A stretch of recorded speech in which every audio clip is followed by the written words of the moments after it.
Thank you very much. Thank you for arranging this great meeting. I'm happy to be here. And this is a very beautiful city. But let's move on. CAS is indicated as a routine procedure for symptomatic critical ICA stenosis. And I'm happy to have my presentation against the motion. So why we perform carotid surgery? The reason why we perform it is we want to prevent strokes. Is there anybody here who disagree with me? Okay, we all agree this task. And to prevent strokes due to tight carotid stenosis, we have three hammers. We have best medical treatment, we have endarterectomy, and we have stenting.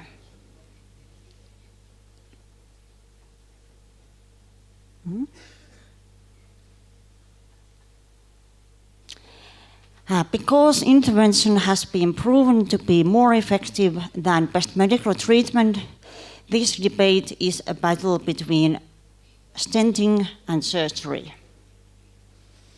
There are several randomized trials comparing these two, but many of them have been judged old-fashioned and out-to-date. So, due to this, I will focus on the most fresh ones: ICSS, International Carotid Stenting Study, and CREST study, published in 2009 and 2010. In CREST, 2,500 patients with symptomatic tight carotid stenosis was randomized, 1,200 to stenting and the same amount almost to surgery. And the primary endpoints were any stroke, myocardial infarction, or death during the peri-procedural time, or ipsilateral stroke within 4 years after randomization. And here's just definitions of the stroke and myocardial infarction, and I just want to point out that in myocardial infarction it was not clinically significant, maybe because it was defined by a creatinine kinase MB or troponin level that was twice the upper limit of the normal range, with chest pain or ECG evidence of ischemia. And the main result was that there was no significant difference in the estimated 4-year rates of the primary endpoint between stenting and surgery, 7.2 versus 6.8. But I ask a question: were there some difference between the endpoints? First, death. Peri-procedural death in stenting group was 0.7, and in surgery group 0.3, and the p-value was 0.18, so it was not significant. But when we take a look to stroke, we can see that after stenting it was 4.1%, and after surgery 2.3%. And the difference was highly significant, as was the difference in myocardial infarction, because after stenting it was 1.1%, and after surgery 2.3%. And again, significant. But in this study, they made a quality of life questionnaire, which showed that endpoints are not equal because they have a different effect on to physical health. And after stroke, stroke caused minus 15.8 points, and we can see here the 95% confidential interval, which was minus 25 to minus 6. But after myocardial infarction, it was minus 4.5, and the limit was 7.1 to plus 1.1. Okay, let's take a look to the international carotid stenting study. There were 1,700 symptomatic patients underwent procedure, and they were tied more than 50% stenosis. And main endpoints were any stroke, death, or peri-procedural myocardial infarction. And in these two slides, you see the main results. The upper one, there is stroke, death, or peri-procedural myocardial infarction, so all the endpoints were counted. And we can see that the blue line, which is stenting, there is significantly higher risk of endpoints compared to surgery, 5.2. And the lower picture, it's only stroke and death, and there also was significant difference in favor of surgery. In addition, they made analysis on MRI images. There were 331 patients who had MRI before and immediately after the treatment. And there were almost 60% of patients in a stenting group that they have new acute ischemic brain lesions in MRI compared to surgery group, which was 17%. And this was immediately 1 day after treatment. And again, nobody was against my suggestion that we do perform carotid surgery because we want to prevent strokes. And it has been proven in randomized trials that carotid surgery is more effective, which means that we can prevent more strokes in old patients compared to young patients. They benefit more. Men benefit more compared to women.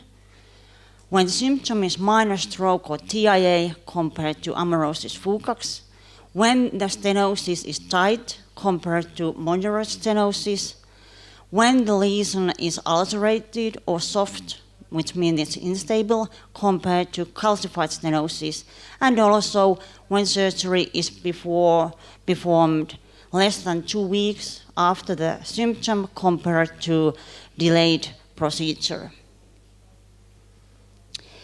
And in these randomized trials, comparing stenting and surgery, we have found that stenting is more effective, or it's actually, I will show you the next slide. We can see here that, can you show me?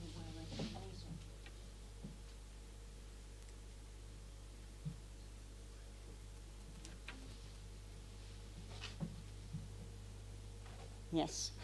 So in young patients, less than 70 years, we can see that surgery, because this is a line, and here this favors surgery, and this favors stenting. And surgery was a little bit less better in young patients compared to old patients. Also, we can see that in female, actually, it was very not significant difference between stenting and surgery. Also, when the stenosis is milder, there was not significant difference between stenting and surgery. When the symptom was stroke or TIA compared to amaurosis fugax, we can see that it favors stenting, this amaurosis fugax, but here is the other symptoms. And also in the end, time from event to treatment. If it's less than 14 days, the surgery was more better than CAS compared to delayed procedure. So if we go on, it seems to be that more effective the treatment is, more inferior stenting seems to be compared to surgery.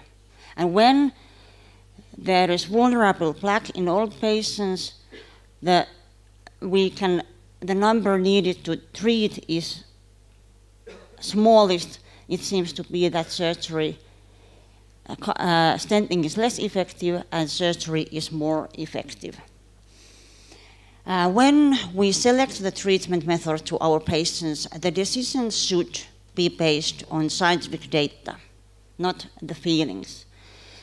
And according to the scientific data available, I have to be against the motion. Thank you very much. Presentation. From your point of view, two last trials, CSS and SSS, do they put dot on I in the discussion on what's better, or there are some other ideas that can outline place of carotid stenting?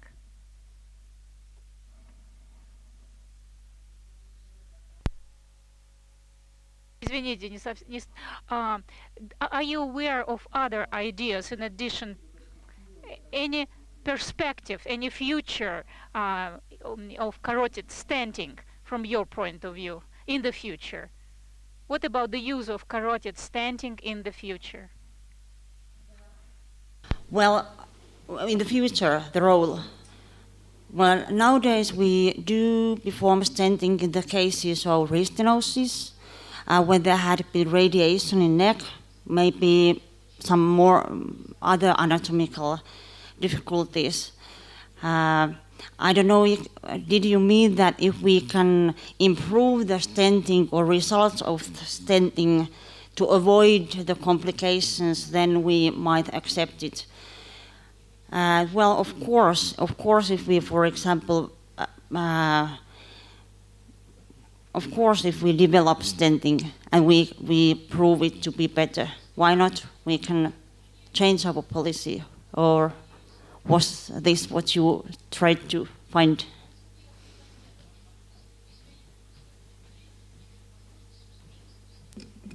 Да, в целом, да. Thank you very much. Yes, we understood you.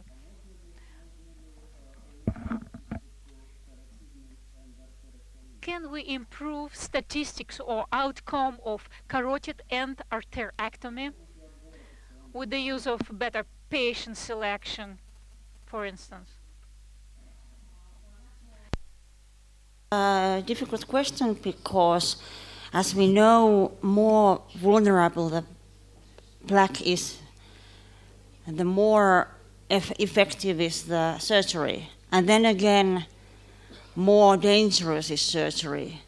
So, of course, we have improved a lot of the results. For example, in our clinic, and also if we take a look to the randomized trials made, ECSD, NASCAT, we have came down all the time in the complication rate. So something has become better. For example, we have new antithrombotic medication, and of course we try to achieve all the time better surgery, better stenting, less complications. So I think, yes. So if we meet after 5 years, then we can discuss about it. Okay. Спасибо вам большое. Еще вопросы, пожалуйста. Thank you very much for your presentation and for sharing your point of view. I, as a vascular surgeon, I agree with you.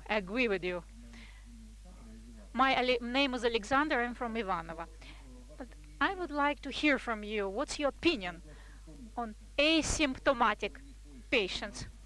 No, we do understand that, it's like a different level of scientific evidences, but do you segregate like a group of patients who are asymptomatic, or like severe patients, or patients with smooth plaque? And in patients, we do not anticipate that massive embolization or some symptoms on MRI.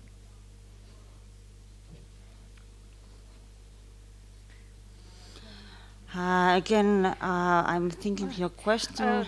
Do you segregate a group of asymptomatic patients? Yes, I do understand that, where we could benefit from stenting. Well, of course, asymptomatic patients, they are a different group of patients compared to symptomatic patients. And now we have a very interesting trial going on which compares stenting versus surgery in asymptomatic patients. And it may be, I'm very excited to get the results of that, because these studies where I'm referring in these presentations, the patients were symptomatic. But I do not know, and it may be that stenting will be better in asymptomatic patients because the plaque is less vulnerable and cause less dystolic embolization. Thank you very much. More questions? Спасибо вам большое еще раз за доклад. Спасибо. Спасибо. Thank you.